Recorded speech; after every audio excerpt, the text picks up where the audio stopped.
এনসিপির যে সমস্যা সমাধানের যে রাজনীতি, যে কল্যাণ যে রাষ্ট্র আমরা গঠন করতে চাই, সেখানে কিন্তু মানুষের অধিকার ভিত্তিক যে রাজনীতি আমরা করতে চাই, সেটারই একটা শুরু, সেটারই একটা সূচনা।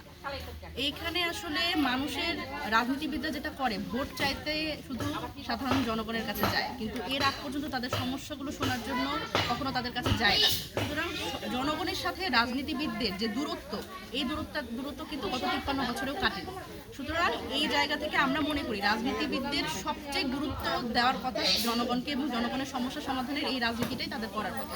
সেই জায়গা থেকে আমরা এনসিপি যেটা চাই সেটা হচ্ছে তরুণ নেতৃত্বে তাদের উদ্যম আছে, তাদের সাহস আছে, তারা জনগণের কাছে যাক এবং জনগণের উঠানে বসে তাদের সমস্যা সমাধান করুক।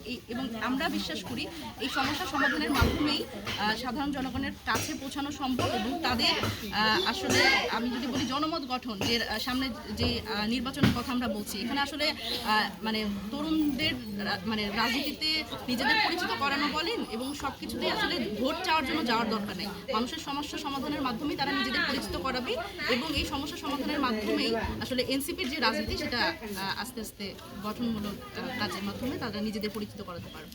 এটা আপনাদের লক্ষ্য উদ্দেশ্য, কিন্তু সাধারণ মানুষ কি বলছে? সাধারণ মানুষের রেসপন্স অভূতপূর্ব।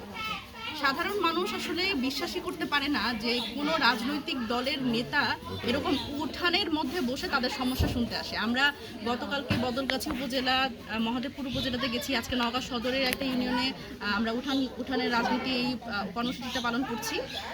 সাধারণ মানুষ আসলে বিশ্বাসই করতে পারে না যে রাজনীতিবিদরা তাদের উঠান পর্যন্ত আসতে পারে, এবং রাজনীতিবিদরা তাদের কথা শোনার জন্য, তাদের সমস্যা সমাধানের জন্য, উদ্যোগ নেওয়ার জন্য তাদের কাছে, তাদের ঘরের দরজায় পর্যন্ত আসতে পারে।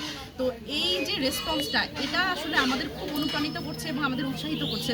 প্রত্যেকটা উঠান বৈঠকের মানে পরেই আমরা খুব উৎসাহিত বোধ করছি আরও একটা উঠান বৈঠক আসলে মানে অ্যারেঞ্জ করার জন্য। কারণ সাধারণ মানুষ এইটাই চায়, রাজনীতিবিদদের কাছে আসলে তারা মিথ্যা প্রতিশ্রুতি চায় না। তারা আসলে নানান ধরনের যে প্রতিশ্রুতি দিয়ে তারা ভোটের রাজনীতি করে, সেই রাজনীতি আসলে চায় না জনগণ। কারণ এই অভ্যুত্থান পরবর্তী বাংলাদেশে 5 আগস্টের পরে রাজনীতিবিদদের প্রতিও কিন্তু মানুষের এক ধরনের একটা প্রত্যাশা তৈরি হয়েছে যে নতুন রাজনীতি তারা করবে। সুতরাং নতুন রাজনৈতিক বন্দোবস্তে রাজনীতিবিদদের সচেতনভাবে এখন আসলে তাদের রাজনীতিটা করতে হবে, কারণ জনগণ কিন্তু এখন অনেক সচেতন। ভালো।